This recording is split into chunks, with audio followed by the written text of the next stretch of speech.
ಹಾಗಾಗಿ ಅದನ್ನ ನಾವೇನ್ ಅನ್ಕೊಂಡಿದೀವಿ, ಯಾವುದೇ ಒಂದು ವ್ಯಕ್ತಿಯ ಹಿಂಬಾಲಕರು ಅಥವಾ ಯಾವುದೇ ಒಂದು ತತ್ವದ ಹಿಂಬಾಲಕರು, ಒಂದು ನಂಬಿಕೆಯ ಹಿಂಬಾಲಕರು, ಈ ತರ ನೋಡಿದಾಗ ಅವರೆಲ್ಲ ಒಂದು ಧರ್ಮಕ್ಕೆ ಸೇರಿದವರು, ಅದು ಒಂದು ಧರ್ಮ. ಹಾಗಾಗಿ ಜಗತ್ತಿನಲ್ಲಿ ಅನೇಕ ಧರ್ಮಗಳಿವೆ. ಮತ್ತೆ ನಮ್ಗೆ ಇನ್ನೊಂದು ಪದ ಇದೆಯಲ್ಲ, ಪರಧರ್ಮ ಸಹಿಷ್ಣುತೆ ಅಂತ. ಅಂದ್ರೆ ಬೇರೆಯವರ ಧರ್ಮವನ್ನು ನಾವು ಸಹಿಸ್ಕೊಳ್ತೀವಿ ಅಂದ್ರೆ ನಮ್ಗೆ ಅಲ್ಲಿ ಏನ್ ಅರ್ಥ, ಬೇರೆಯವರ ನಂಬಿಕೆಯನ್ನು ನಾವು ಸಹಿಸ್ಕೊಳ್ತೀವಿ, ಬೇರೆಯವರ ನಂಬಿಕೆಗೆ ನಾವು ಯಾವತ್ತೂ ಧಕ್ಕೆ ಬರೋ ಹಾಗೆ ವರ್ತಿಸಲ್ಲ.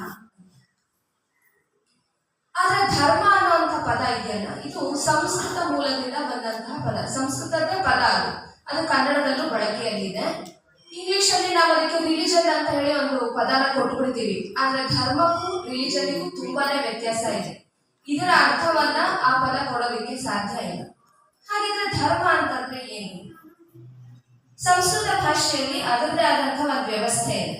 ಏನ್ ವ್ಯವಸ್ಥೆ ಅಂದ್ರೆ, ಯಾವುದೇ ಒಂದು ಪದದ ಅರ್ಥವನ್ನ ಆ ಪದದಲ್ಲೇ ಹುಡುಕ್ತಿವೆ ಹೊರತು ನಾವು ಹೊರಗಡೆ ಡಿಕ್ಷನರಿಯಿಂದಲೋ ರೂಢಿಯಲ್ಲಿ ಏನಿದೆಯೋ ಅದ್ರ ಮೇಲೆ ನಾವು ಪದದ ಅರ್ಥವನ್ನು ಹುಡುಕಬಾರದು. ಸಂಸ್ಕೃತದಲ್ಲಿ ನಾವು ಒಂದು ಪದಕ್ಕೆ ಅರ್ಥ ಮಾಡ್ಬೇಕಾದ್ರೆ ಅದರ ಒಂದು ಮೂಲ ಇರುತ್ತೆ. ಇವಾಗ ಒಂದು ಮರ ಬೆಳಿಬೇಕು ಅಂತಂದ್ರೆ ಅದಕ್ಕೆ ಏನಿರುತ್ತೆ, ಒಂದು ಬೀಜ ಇರುತ್ತೆ. ಆ ಬೀಜದ ಒಂದು ಗುಣ ಸ್ವಭಾವ ಏನಿದೆಯೋ ಅದೇ ಮರದಲ್ಲಿ, ಹಣ್ಣಿನಲ್ಲಿ ನಮ್ಗೆ ಕಾಣುತ್ತೆ. ಅದೇ ತರನೇ ಸಂಸ್ಕೃತ ಭಾಷೆಯ ವ್ಯವಸ್ಥೆ ಹೇಗೆ ಅಂತಂದ್ರೆ, ಒಂದು ಪದದ ಅರ್ಥವನ್ನ ತಿಳಿಬೇಕು ಅಂತಂದ್ರೆ ಆ ಪದದ ಮೂಲ ಎಲ್ಲಿ, ಅಲ್ಲಿಂದಲೂ ನಾವು ತಗೊಂಡು ಹೋದಾಗ ಆ ಪದದ ಅರ್ಥ ಏನು ಅಂತ ಹೇಳಿ ನಮಗೆ ಗೊತ್ತಾಗುತ್ತೆ. ಅದೇ ತರನೇ ಈಗ ಧರ್ಮ ಅನ್ನೋ ಪದಕ್ಕೆ ಏನು ಮೂಲ ಅಂತ ನಾವು ಹುಡುಕ್ತಾ ಹೋದಾಗ, ಯಾವುದು ಧರಿಸುತ್ತದೋ, ಯಾವುದು ಪೋಷಿಸುತ್ತದೋ ಅದನ್ನ ಧರ್ಮ ಅಂತ ಹೇಳಿ ಕರಿತೀವಿ. ಅದಕ್ಕೆ ಧಾತು ಅಂತ ಹೇಳ್ತೀವಿ. ಆ ಬೀಜಕ್ಕೆ ನಾವು ಧಾತು ಅಂತ ಹೇಳ್ತೀವಿ. ಈ ಧರ್ಮ ಅನ್ನೋದರ ಧಾತು ದುಧಾನ್ ಧಾರಣ ಪೋಷಣ ಯೋಗ ಅಂತ ಹೇಳಿ ಅದರ ಧಾತು. ಅಂದ್ರೆ ಯಾವುದು ನಮ್ಮನ್ನ ಧರಿಸುತ್ತದೆ, ಯಾವುದು ನಮ್ಮನ್ನ ಪೋಷಿಸುತ್ತದೆ, ಅಂತಹ ತತ್ವಗಳಿಗೆ ಧರ್ಮ ಅಂತ ಹೇಳಿ ಕರೆದಿದ್ದಾರೆ. ಈ ಅರ್ಥವನ್ನ ನಾವು ಸ್ವೀಕಾರ ಮಾಡಿದಾಗ ಧರ್ಮ ಅಂತಂದ್ರೆ ಯಾವುದು ಧರಿಸಿ ಪೋಷಿಸುತ್ತದೋ ಅಂತಹ ತತ್ವಗಳು ಯಾವ್ದಪ್ಪ ಅದು ಅಂತ ನಾವು ಒಂದು ಸರ್ತಿ ವಿಮರ್ಶೆ ಮಾಡಿದಾಗ, ಈ ಜಗತ್ತು, ಇಡೀ ಜಗತ್ತು ಏನು ನಡೀತಾ ಇದೆ ಇದು ಒಂದು ವ್ಯವಸ್ಥೆಯ ಮೇಲೆ ನಡೀತಾ ಇದೆ. ಯಾವುದು ಕೂಡ ಹ್ಯಾಪೆಜಾರ್ಡ್ ಅಲ್ಲ, ಏನೋ ಅದೃಷ್ಟದ ನಡೀತಾ ಇದೆ, ಏನೋ ಆಗುತ್ತೆ, ಯಾವಾಗ್ಲೋ ಏನೋ ಕೆಲಸ ನಡೆಯುತ್ತೆ, ಹೀಗಿಲ್ಲ. ಅದಕ್ಕೆ ಒಂದು ವ್ಯವಸ್ಥೆ ಇದೆ. ಭೂಮಿಯಲ್ಲಿ ಒಂದು ಬೀಜ ಹಾಕಿದ್ರೆ ಅದು ಮೊಳಕೆ ಹೊಡೆಯೋದ್ರಿಂದ ಹಿಡಿದು, ಒಂದು ಹೂ ಅರಳಿ ಅದೊಂದು ಹಣ್ಣು ಕೊಡೋದ್ರಿಂದ ಹಿಡಿದು, ಒಂದು ಜೀವದ ಸೃಷ್ಟಿಯಾಗೋದ್ರಿಂದ ಹಿಡಿದು, ಹಾಗೇನೆ ಆ ಜೀವ ಸತ್ತ ನಂತರ ಎಲ್ಲಿಗೆ ಹೋಗಿ ಮತ್ತೆ ಎಲ್ಲಿ ಹುಟ್ಟತ್ತೆ ಅನ್ನೋದ್ರವರೆಗೂ ಕೂಡ ವ್ಯವಸ್ಥೆ ಇದೆ. ಆ ವ್ಯವಸ್ಥೆಗೆ ಒಳಪಟ್ಟೆ ಈ ಜಗತ್ತು ನಡೀತಾ ಇದೆ. ಆ ವ್ಯವಸ್ಥೆಯಲ್ಲೂ ನಾವು ಎರಡು ರೀತಿ ವ್ಯವಸ್ಥೆ ನೋಡ್ಬೋದು. ಒಂದು ನಾವು ಮಾಡ್ಕೊಂಡಿರೋ ವ್ಯವಸ್ಥೆ, ಆ ವ್ಯವಸ್ಥೆ ಇರ್ಲೂಬಹುದು, ತೆಗಿಲೂಬಹುದು. ಯಾಕೆಂದ್ರೆ ಅದು ನಾವು ಮಾಡಿರುವಂತಹ ವ್ಯವಸ್ಥೆ. ನಾವು ಇಟ್ಕೊಂಡ್ರೆ ಇರುತ್ತೆ, ನಾವು ತೆಗೆದ್ರೆ ಹೋಗತ್ತೆ. ನಾವು ಬೇಕು ಅಂದ್ರೆ ಇರುತ್ತೆ, ಒಪ್ಪಿದ್ರೆ ಇರುತ್ತೆ, ನಂಬಿದ್ರೆ ಇರುತ್ತೆ, ಇಲ್ಲಿದ್ರೆ ಏನಾಗುತ್ತೆ, ಆ ವ್ಯವಸ್ಥೆ ಹೊರಟೋಗುತ್ತೆ. ಉದಾಹರಣೆಗೆ ಫಂಕ್ಷನ್ ಹೋಗ್ಬೇಕಾದ್ರೆ ಅಲಂಕಾರ ಮಾಡ್ಕೊಂಡು ಹೋಗ್ಬೇಕು ಅಂತ, ಇದು ಯಾರ ವ್ಯವಸ್ಥೆ? ನಾವೇ ಮಾಡ್ಕೊಂಡಿರುವಂತ ವ್ಯವಸ್ಥೆ. ಹಾಗೆ ಹೋಗ್ಬೇಕು ಅಂತ ಏನಿಲ್ಲ, ನಾವು ಯಾವ ತರದಲ್ಲಿ ಬೇಕಾದ್ರೂ ಹೋಗ್ಬೋದು. ನಾವು ಶುಭ್ರವಾದಂತ ಬಟ್ಟೆ ಹಾಕ್ಬೇಕು, ಕ್ಲೀನ್ ಆಗಿರ್ಬೇಕು ಅನ್ನೋದಷ್ಟೇ ಅಲ್ಲಿ ಚಿಂತನೆ ಹೊರತು ಅದಕ್ಕಿಂತ ಮುಂದಿದ್ದೆಲ್ಲ ಯಾವ್ದು ನಾವು ಬೆಳೆಸ್ಕೊಂಡ್ ಬಂದಿರೋದು. ಇವ್ರು 2 ಸರ ಹಾಕಿದ್ರೆ ನಾವು 4 ಸರ ಹಾಕ್ಬೇಕು, ಇವ್ರು ಹೊಸ ರೇಷ್ಮೆ ಸೀರೆ ಉಟ್ರೆ ನಾವು ಇನ್ನೂ ಜಾಸ್ತಿ ದುಡ್ಡಿನ ರೇಷ್ಮೆ ಸೀರೆ ಉಡ್ಬೇಕು. ಇದೆಲ್ಲ ಯಾರ ನಿಯಮ? ನಾವು ಮಾಡ್ಕೊಂಡಿರುವಂತ ನಿಯಮ. ಆದ್ರೆ ಇದರ ಹೊರತಾಗಿ ಜಗತ್ತಿನ ಅನೇಕ ನಿಯಮಗಳಿದೆ. ಅದನ್ನ ಮೀರಕ್ಕೂ ನಮ್ಮಿಂದ ಆಗೋದಿಲ್ಲ.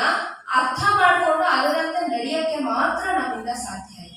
ಉದಾಹರಣೆಗೆ ಹುಟ್ಟು ಸಾವು, ಇದು ನಮ್ಮ ಕೈಲಿ ಇದೆಯಾ? ಇಲ್ಲ. ಅದರ ಒಂದು ವ್ಯವಸ್ಥೆ ಅಂತೂ ಇದೆ. ಯಾವ ಜೀವಿ ಹುಟ್ಟತಾನೋ ಅವ್ನು ಸಾಯಲೇಬೇಕು, ಸತ್ತವನು ಮತ್ತೊಂದು ಸರ್ತಿ ಹುಟ್ಟಲೇಬೇಕು. ಇದು ಜಗತ್ತಿನ ನಿಯಮ, ಹಾಗೆ ಇದೆ, ನಡ್ಕೊಂಡ್ ಬರ್ತಾರೆ. ಇದರ ಎಷ್ಟೊಂದು ನಿಯಮಗಳಿದೆ ಜಗತ್ತಿನಲ್ಲಿ. ಇನ್ನೊಂದು ಉದಾಹರಣೆ ಕೊಡೋದಾದ್ರೆ, ಈಗ ನಮ್ಮ ದೇಹದ ಆರೋಗ್ಯ ಚೆನ್ನಾಗಿರ್ಬೇಕು ಅಂತ ಇಟ್ಕೊಳ್ಳೋಣ. ನಮ್ಮ ದೇಹದ ಆರೋಗ್ಯ ಚೆನ್ನಾಗಿರ್ಬೇಕು ಅಂತಂದ್ರೆ ಅದಕ್ಕೆ ಒಂದು ನಿಯಮಿತವಾದಂತಹ ವ್ಯಾಯಾಮ ಬೇಕು ಅನ್ನುವಂತಹ ಒಂದು ನಿಯಮ ಇದೆ. ಈ ನಿಯಮ ನಾವು ಮಾಡಿದಂಥದ್ದ ಅಲ್ಲ, ಆದ್ರೆ ನಾವು ಅನುಸರಿಸಬೇಕಾದಂಥದ್ದು. ಅನುಸರಿಸಿದ್ರೆ ಮಾತ್ರ ನಮ್ಗೆ ಅದರ ಫಲ ಸಿಗುತ್ತೆ. ಅನುಸರಿಸಲಿಲ್ಲ ಅಂದ್ರೆ ನಮ್ಗೆ ಅದರ ಫಲ ಸಿಗಲ್ಲ. ನನಗೆ ವ್ಯಾಯಾಮ ಬೇಡ ಬಿಡು ಅಂತ ಹೇಳಿ ನಾನು ಇರಕ್ಕಾಗಲ್ಲ. ನನ್ನ ದೇಹ ಆರೋಗ್ಯ ಚೆನ್ನಾಗಿರ್ಬೇಕು ಅಂದ್ರೆ ಅದಕ್ಕೆ ಬೇಕಾದಷ್ಟು ವ್ಯಾಯಾಮವನ್ನ ನಾವು ನಮ್ಮ ದೇಹಕ್ಕೆ ಕೊಡಲೇಬೇಕು. ಈ ತರ ಎಷ್ಟೋ ನಿಯಮಗಳಿವೆ. ಈ ನಿಯಮಗಳನ್ನ ನಾನು ಅನುಸರಿಸಿದಾಗ ಅದು ನನಗೆ ಧಾರಣೆ, ಪೋಷಣೆಯನ್ನ ನನಗೆ ಹೋಗುತ್ತೆ. ಯಾವಾಗ ನಾವು ಈ ನಿಯಮಗಳನ್ನ ಅನುಸರಿಸಲ್ಲ ಅವಾಗ ನಮಗೇನಾಗುತ್ತೆ, ತೊಂದರೆನೂ ಆಗುತ್ತೆ. ಇದನ್ನ ನಾವು ಕಾಣ್ತಾ ಇದ್ದೀವಿ ಜಗತ್ತಿನಲ್ಲಿ. ಇಂತಹ ಎಲ್ಲ ತತ್ವಗಳಿಗೂ ಕೂಡ ನಾವೇನಂತ ಕರಿತೀವಿ ಅಂದ್ರೆ ಧರ್ಮ ಅಂತೇಳಿ ಒಂದು ಹೆಸರಿನಿಂದ ಕರಿತೀವಿ. ಈ ಧರ್ಮ ಅನ್ನುವಂಥದ್ದು ನಿಂತಿರೋದು ನಂಬಿಕೆಯ ಆಧಾರದ ಮೇಲಲ್ಲ. ಧರ್ಮ ಅನ್ನುವಂಥದ್ದು ನಿಂತಿರೋದು ಸತ್ಯದ ಆಧಾರದ ಮೇಲೆ. ಸತ್ಯಕ್ಕೂ ಮತ್ತು ನಂಬಿಕೆಗೂ ತುಂಬಾ ವ್ಯತ್ಯಾಸ ಇದೆ. ನಂಬಿಕೆ ಯಾವುದು ಅಂತಂದ್ರೆ, ನಾನು ಒಪ್ಕೊಂಡಿದ್ದೀನಿ, ನಾನು ಇದನ್ನ ಸರಿ ಅಂತ ತಿಳ್ಕೊಂಡಿದ್ದೀನಿ, ನಾನು ವರ್ಷಾನುಗಟ್ಲೆಯಿಂದ ಇದನ್ನ ಪಾಲಿಸ್ಕೊಂಡು ಬರ್ತಾ ಇದ್ದೀನಿ, ನಮ್ ತಂದೆ ತಾಯಿ ಇದನ್ನೇ ಹೇಳ್ಕೊಟ್ಟಿದ್ದು, ನಮ್ ತಾತ ಇದನ್ನೇ ಹೇಳ್ಕೊಟ್ಟಿದ್ದು, ಹಾಗಾಗಿ ಇದು ಸರಿ ಅಂತಂದ್ರೆ ಅದು ನಂಬಿಕೆ ಮಾತ್ರ. ಆದ್ರೆ ಸತ್ಯ ಯಾವಾಗ ಆಗುತ್ತೆ, ನಾನು ಅದನ್ನ ಪ್ರಶ್ನೆ ಮಾಡ್ತೀನಿ, ಇದು ಸರಿನೋ ತಪ್ಪೋ, ಇದಕ್ಕೆ ಏನು ಕಾರಣ, ಇದನ್ನೆಲ್ಲ ನಾನು ಚಿಂತಿಸಿ ನಾನು ಅದನ್ನ ಒಪ್ಕೊಳ್ತೀನಲ್ಲ, ಅದು ಸತ್ಯ ಆಗುತ್ತೆ.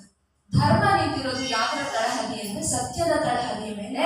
ಧರ್ಮ ನಿಂತಿರೋದು ನಂಬಿಕೆಯ ತಳಹದಿಯ ಮೇಲೆ ಅಲ್ಲ. ಹಾಗಾಗಿನೇ ಈ ಧರ್ಮ ಅನೇಕ ನಿಲುವು ಇಲ್ಲ. ನಾವ್ ಅನ್ಕೊಂಡಿರೋ ಹಾಗೆ ಈ ಜನಾಂಗಕ್ಕೊಂದು ಧರ್ಮ, ಆ ಜನಾಂಗಕ್ಕೊಂದು ಧರ್ಮ, ಆ ಜನಾಂಗಕ್ಕೊಂದು ಧರ್ಮ ಇಲ್ಲ. ಯಾಕೆ ಅಂದ್ರೆ ಸತ್ಯ ಎಲ್ರಿಗೂ ಒಂದೇ. ಸತ್ಯ ಒಬ್ಬೊಬ್ರಿಗೆ ಒಂದೊಂದಾಗೋದಕ್ಕೆ ಸಾಧ್ಯ ಇಲ್ಲ. ಸತ್ಯದ ಲಕ್ಷಣನೇ ಅದು. ಸತ್ಯಕ್ಕೆ 4 ರೀತಿಯ ಲಕ್ಷಣಗಳನ್ನು ಹೇಳ್ತಾರೆ. ಯಾವುದು ಸತ್ಯ ಅಂತಂದಾಗ, ಯಾವುದು ಎಲ್ಲರಿಗೂ ಒಂದೇ ಆಗಿರುತ್ತೋ ಅದು ಸತ್ಯ.